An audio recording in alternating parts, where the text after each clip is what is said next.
Assalamualaikum semuanya. Salam kenal buat yang baru lihat video ini, dan salam satu aspal buat subscriber yang sudah setia mendukung channel ini.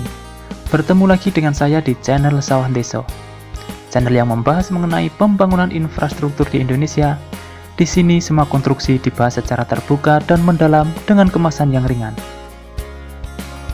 Sebelum tayangan ini berlanjut, ada baiknya subscribe dan nyalakan loncengnya terlebih dahulu supaya tidak ketinggalan video menarik selanjutnya. Menelisik berita yang viral di Jember mengenai jalan aspal yang mudah terkelupas dengan tangan, video ini saya buat untuk edukasi mengenai penyebab aspal mudah terkelupas atau rusak.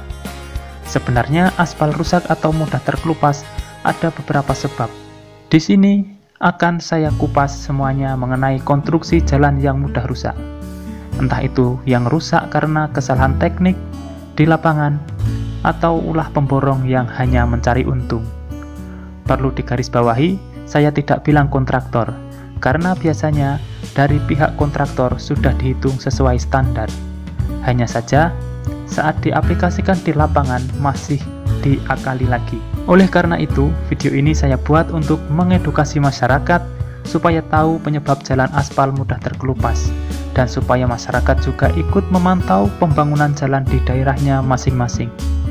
Karena biaya pembangunan itu bukan dari dana pribadi, tapi sumbernya juga dari masyarakat itu sendiri melalui pajak. Maka dari itu, masyarakat juga perlu tahu apa penyebab aspal jalan mudah rusak. Tak perlu berlama-lama, mari kita bahas satu persatu penyebabnya. Penyebab yang pertama, karena kontraktor tidak benar-benar membersihkan debu dan tanah di dasar jalan saat melakukan kompresi, sehingga aspal tidak merekat secara maksimal.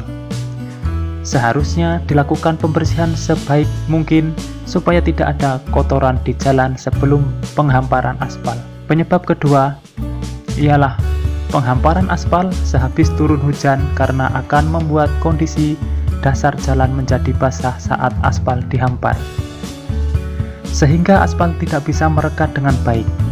Biasanya aspal akan menjadi dua lapis karena tidak menyatu dengan baik. Akibatnya jalan akan bergeser saat dilalui kendaraan, atau sering disebut bleeding. Karena dari pengalaman saya sering menangani jalan yang seperti ini. Penyebab ketiga, kemungkinan besar penyebab lainnya adalah pihak kontraktor terlalu sedikit memberikan zat perekat yang dicampur bersama aspal. Maka sangat berdampak pada lemahnya daya ikat antara aspal dengan material. Yang sering terjadi di lapangan bukan hanya sedikitnya zat perekat atau tikut, bahkan ada yang mencampur zat perekat dengan air. Penyebab keempat dapat disebabkan oleh bahan aspal yang temperaturnya tidak sesuai.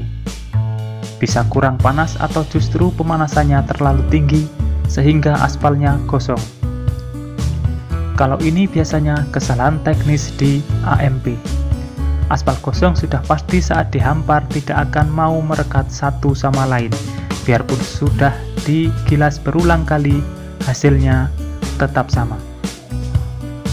Penyebab terakhir, beban jalan tidak sama dengan kendaraan yang lewat. Dengan kata lain, kendaraan yang lewat adalah kendaraan besar bermuatan material. Akhirnya, pengelupasan aspal semakin parah lantaran jalan tingkat pedesaan tersebut kerap dilewati truk bermuatan berat. Itulah hal yang terjadi saat jalan mudah terkelupas, bahkan hanya bisa menggunakan tangan. Oleh karena itu, masyarakat juga perlu tahu mengenai hal ini. Jadi, tidak masa bodoh dengan pembangunan jalan di desanya. Mungkin itulah sedikit ilmu yang bisa saya bagikan ke teman semua. Semoga saja ada manfaatnya, biarpun hanya sedikit. Jika kalian punya informasi yang lain, bisa tambahkan di kolom komentar. Barangkali bisa membantu sesama. Sudah saatnya pamit undur diri, dan dukung selalu channel ini dengan subscribe dan like video ini, supaya saya bisa sering membagikan informasi di setiap harinya. Akhir kata, jaga kesehatan kalian, dan wassalamualaikum warahmatullahi wabarakatuh. Sampai bertemu di video menarik selanjutnya.